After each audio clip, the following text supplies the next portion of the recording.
মানে এটা golden retriever ইমান মৰম লাগে। এই গোল্ডেন ৰিট্ৰিভাৰটো যিজন অ'নাৰ আছিলে তেখেতে নিশ্চিতভাৱে মাৰপিটো কৰিছিলে আৰু বেলকনিত অলমষ্ট 24/7 তাক বান্ধি ৰখা অৱস্থাত মানে জীৱন নিৰ্বাহ কৰিছিলে। আৰু এই মাৰপিট কৰা যি ফটো সেয়া বিভিন্ন আপোনাৰ এনিমেল ৰাইটছ অৰ্গেনাইজেশ্যনলৈ স্থানীয় লোকে পঠাই দিছিলে। তাৰ পৰিপ্ৰেক্ষিতত পাৰপজ নেকি সংগঠনটো নন্দিনী বৰুৱা তেখেত স্বত্বাধিকাৰী নেকি তেখেতে এখন থানাত এজাহাৰ দিছিলে আপোনাৰ পল্টন বজাৰ থানাত। এই গোল্ডেন ৰিট্ৰিভাৰটো মাৰপিট কৰা বুলি ইত্যাদি ইত্যাদি তেখেতৰ ফটো ভাইৰেল হৈছিলে।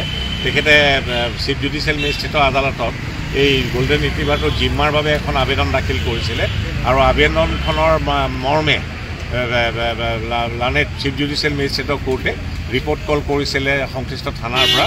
সংশ্লিষ্ট থানাই আকৌ ৰিপৰ্ট দিছিলে যে যিজন একিউজ আৰু যিজন মালিক যোনে কুকুৰটোৰ লগত মানে বেয়া ব্যৱহাৰ কৰিছিলে, ক্ৰুৱেল্টি প্ৰদৰ্শন কৰিছিলে, তেওঁকে জিম্মা দিব পাৰি বুলি, জিম্মা দিলে আৰক্ষীৰ কোনো অবজেকশ্যন নাই বুলি এটা ৰিপৰ্ট দাখিল কৰিছিলে।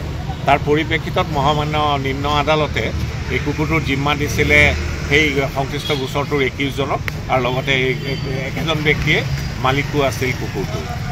বিভিন্ন ছুপ্ৰিম কোৰ্ট আৰু হাইকোৰ্ট, গুৱাহাটী হাইকোৰ্টৰো আমি আপোনাৰ অথৰিটিজ কিছুমান প্লেচ কৰিছিলোঁ য'ত লিপিবদ্ধ আকাৰত আছে যে অ'নাৰ হ'লেও যদি জীৱ জন্তুৰ প্ৰতি ক্ৰুৱেল্টি প্ৰদৰ্শন কৰে ডিউৰিং ইনভেষ্টিগেশ্যনো অলছ' তেনে ব্যক্তিক ইণ্টাৰিম কাষ্টডি তেনে জীৱ জন্তুৰ দিব পৰা নাযায়।